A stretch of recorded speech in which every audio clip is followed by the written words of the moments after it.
Hello and welcome back to 30 Days to Learn Photoshop. This is day 11, Eyedropper and Colour Sampler Tools. My name's Ben Gribbin, and in today's lesson we are going to learn how to use the Colour Sampler and Eyedropper tools, and we're also going to look at how to use swatches. So let's go ahead and open up Photoshop. And we did mention briefly in our toolbar walkthrough about the colour palette options that we have down here. Let's just run through those so you know exactly what they do. So these two squares here represent the foreground and the background colour. By default they will be black and white, and you can actually revert at any point to the black and white default colours by pressing either D on your mouse. So if you go to change the colours, for example, let's just show you how that works. If we press D, it reverts to the foreground being black and the background being white. We can actually reverse between these two by pressing switch foreground colours and background colours, clicking that little arrow there, or you can press X to do that on the keyboard. So in order to change the foreground and background colours, all you need to do is double click on that square, or single click, and it will open up the colour picker for the foreground colour. You can see that up there. That just reminds you, just in case you forget. So we can go ahead and use this bar here to change through the colours, and then we can use this box here to change through shades and tones of that colour. And we can go to black or white, as well as a very saturated version or a very murky colour.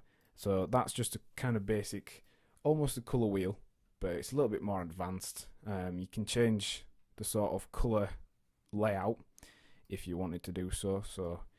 You can set it to RGB, you can do it as LAB, and you can do it by hue, saturation, brightness, red, green or blue. But the default is H because it allows you to get to all the different colours very quickly and very easily. So let's practice. We're going to change the foreground colour to red. Just use the very top red, very saturated bright red. Press OK, and that selects that colour as your foreground colour. Now let's just reverse that so we can change the foreground colour again. So let's this time change it to very bright purpley blue. So there you go. You can see we're switching between those very easily. And all you need to do is hit your brush tool, and it will actually now paint the foreground colour.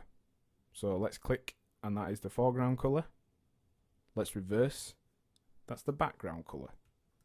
So that's how you use the foreground and background colour. It's just a way of being able to have two colours selected at the same time, and it does come in handy when using things like the gradient tool. So now the eyedropper tool, how does that work? Well, it works best when you're using photographs. So let's open up a photograph. Let's say, for example, we wanted to paint out all this patterning and noise and things on the back of this stamp. Well, in order to do that, we would select this area. I'm going to just do this very roughly.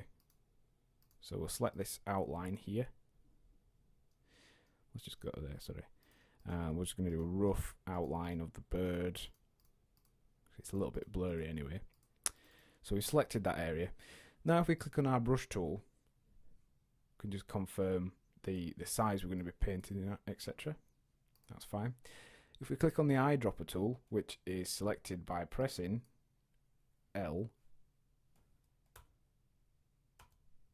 I. If you click on I, it will select the eyedropper tool, and what this does is it selects the colour that is underneath the end of the eyedropping tool. Now, if you're not quite happy with the cursor there, you can actually press cap locks, and it'll give you this crosshair, which is a little bit more accurate, and then you know whichever colour is directly within the centre of that crosshair is going to be selected. So let's go ahead and let's select this kind of blue colour here. Now we can actually simply click, but if we click and hold, it shows us this preview. So the lower half of this circle is the colour that we have selected currently, and we can use this circle by holding down the button to actually try and match a colour to the colour we've got currently. So like there, it's barely changed, and also we can just use it for reference. It does show you the colour you are currently selecting, but you'll notice the foreground colour does change as well as you're hovering over all the different colours. So that's a handy little feature. So by clicking, that will reset the foreground colour to whichever colour you have selected. And if you wanted to change the background colour, all you need to do is press Alt, and then same process, works exactly the same, but you'll notice now the background colour is changing. Now currently we've got the sample size to be 1 pixel, so if we zoom right into the maximum we can zoom in, when we use the eyedropping tool, it will be actually that colour or that colour.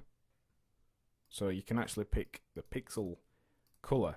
But sometimes, if you notice, all these pixels here, in real life, to the eye, would appear as basically a flat colour. But because they're in a photograph and because we can zoom right in, all these are a different colour, and we've got some really funny shades in there where you think it would be just blue, and that's from the noise from your camera. So what if we wanted to get a more average colour sample from here? Well, we can use the point sample under the options panel. If you click 3x3, let's go back into the grid size. If you click on 3x3, it will actually do an average of a 3x3 grid. So that would actually be 9 pixels. You can do a 5 pixel average. You can do a 11 pixel average. You can do a 31 or a 51 or a 101. So you're getting a real kind of average across the board colour sweep. Now that would be quite handy because here we have a lot of funny greens and all kinds of strange blue colours in there. So if we use 100 by 1, we're going to get a nice flat blue colour that is a nice cross representation of the area we've selected. So that would be good to allow us to then select a more generic general blue colour. Let's go and brush in this area like we said we would do then, and you can see that's a pretty decent match really overall for that stamp colour. So that's how you use the eyedropper to select colours out of an image, and how you are able to select cross samples that are bigger and smaller using point sampling. Let's do colour samplers now, so let's just remove that paint we did on there. If you click onto the eyedropping tool, and if you go onto colour sampler tool, it's accessed under the same shortcut. So if you press Shift and I, that will cycle through all those different samplers there. But we want the colour sampler tool, so it's the one with the crosshair on it. What this does is allows you to select up to 4 colours. So what we're going to do is we're going to show you why you do that now. And in general, it's probably more for web designs. So let's go and put colour sampler there.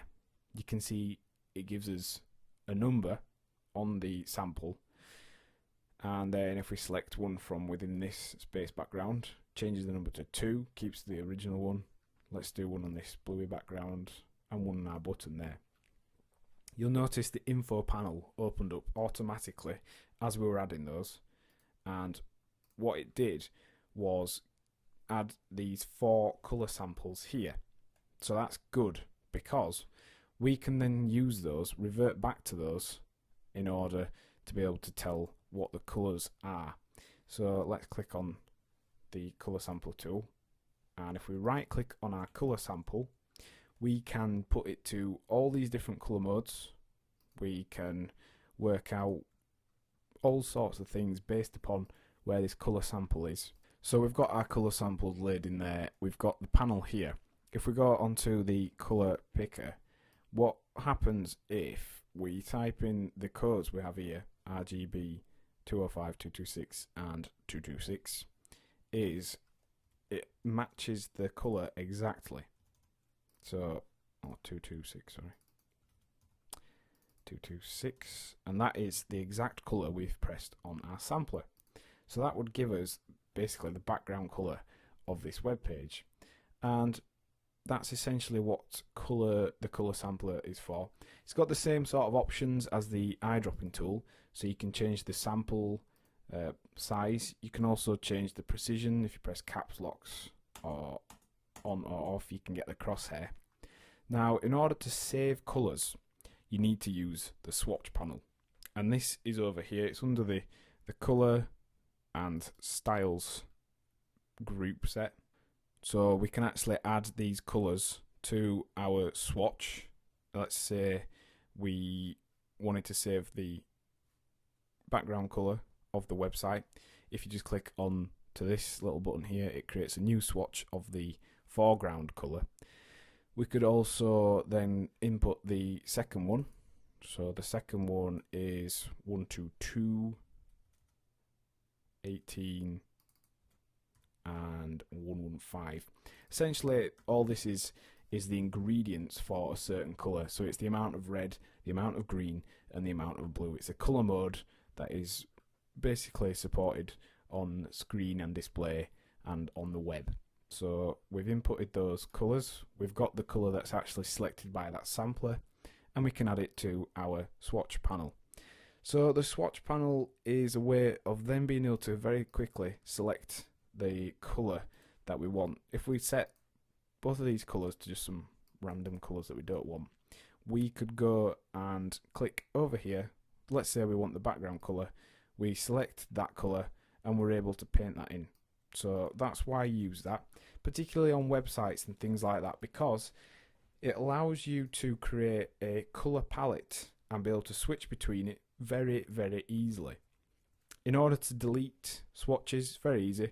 All you do is you can either press Alt and click on it and you see the icon changes to a pair of scissors. Unfortunately, there's no mass delete option for swatches, so you press Alt and click onto a swatch. That will delete it. You can then use those two colours there. And also you're able to load in different swatch palettes. There's lots already on the machine. There are operating system specific ones, Pantone colours, web colours, Windows colours. So that's a way of being able to switch between swatches. If you wanted to create a swatch from the foreground colour, you can do that very easily. Just let's say we want to select the kind of dark colour there. Click on that and you can see there's a button there, add to swatches. We can give it a name, so we could call this the banner bottom colour. Press OK and you see it's just been added to the swatch panel. And also if you set your foreground colour to the colour you intend to add to your swatch panel, you can just hit this button here and it will add it very quickly for you. So what have we learned in today's lesson? Well, we've looked at how to use the eyedropper tool to set foreground and background colours, and also how to use the colour sampler as well as swatches. And your task for this lesson is to open an image with a bright blue sky, and then using an 11 by 11 point sample average, select the strongest blue shade and the lightest blue shade at either end of the sky, so you've got those as your foreground and background colours. Next time on 30 Days to Learn Photoshop, we'll be looking at the bucket and gradient tools. Thanks for listening.